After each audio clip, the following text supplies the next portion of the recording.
So ladies and gentlemen, now welcome to our video of Moon Mercury conjunction in the third house of your birth chart.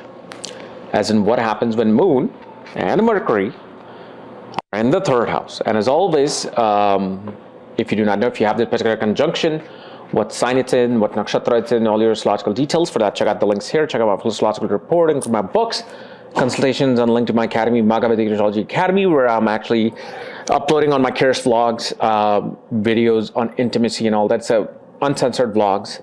I've already put in three parts there. And yes, I do know Venus rotates on its axis in reverse, not the actual path. It's basic astronomy. Yes, otherwise Venus would be retrograde in the sky 24/7. It just said you got to know.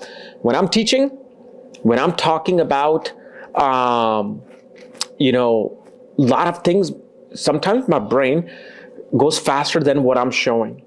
And in that, sometimes I may show something that means something else, but it means something different. It's kind of like the little cute dyslexic mind that I have, But yes, I do know, okay? Don't need to remind me of that. So anyway, Moon, Mercury in the third house. So one thing you will see, obviously, with this position, see, Mercury by itself gives a person natural interest towards collecting information. Like these are the people who love to just learn things, learn skills. See, when Moon is there, now it creates an emotional connection with that information. And what it can do, it can make this person into somebody who will not budge from on their decision of the information that they have made. If they read on some information, they're like, this is right. And because now that emotional connection is there, if you tell them this information you're reading is wrong, it's going to be very hard for them to swallow that. And especially like this particular Mercury, it's with Moon becomes that kind of like that position of, a jack of all trades. So when it comes to information, this is the person who kind of like knows everything, whatever's happening in politics, technology, science, religion, spirituality. But there's no like one set path. It's just that love for information naturally. Depending upon the sign, it can actually specify the type of information this person is going to be, interested in. But here, they love collecting. They love collecting information, love collecting books. But there's this emotional attachment to those books. They will not want to give up some book. If they have to do some garage sale, they will not going to want to let go of something, let go of some book. Yet one thing I also see, geniuses in terms of marketing and sales. When it comes to marketing and sales, they know how to present a certain information. Why? Because their marketing techniques, their marketing ideas will always have connection of emotions in it.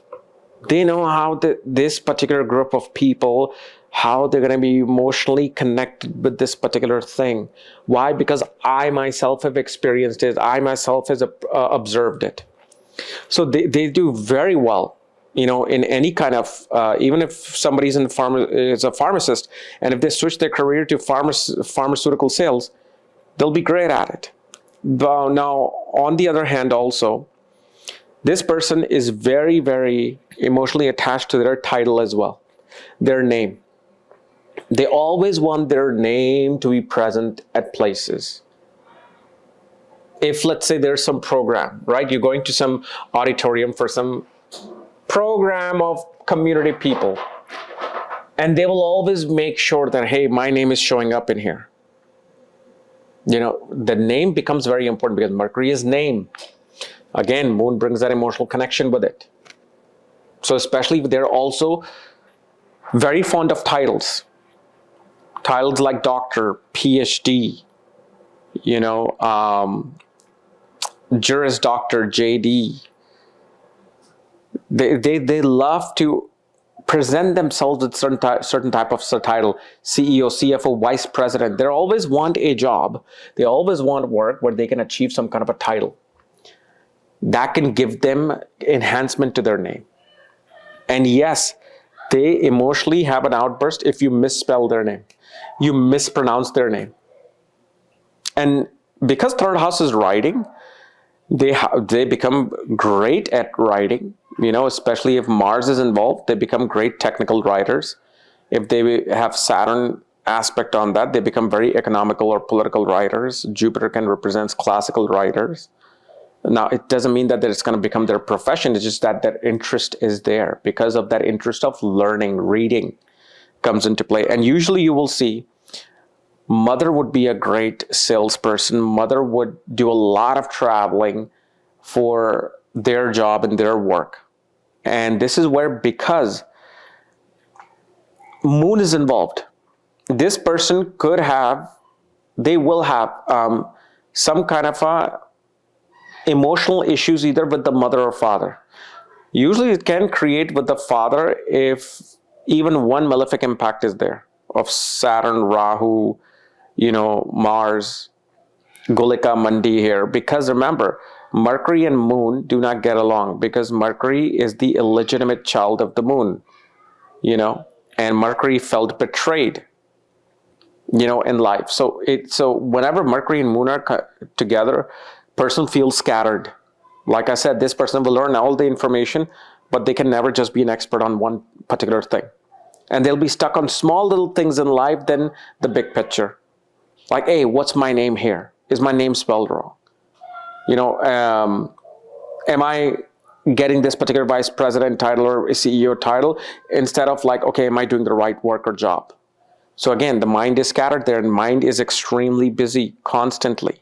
I know everybody's mind is a constant, but especially when this occurs in air signs, air and water signs will be very turbulent for the consistency of the mind, the flatness of the mind. Okay. So anyway, guys, this is my analysis of Moon Mercury conjunction in the 3rd house of your birth chart. If you're new to my channel, subscribe below so you don't miss these type of videos. If you want to know where your Moon Mercury are placed and all your astrological details, for that, check out the link here. Otherwise, we'll see you tomorrow. Bye-bye.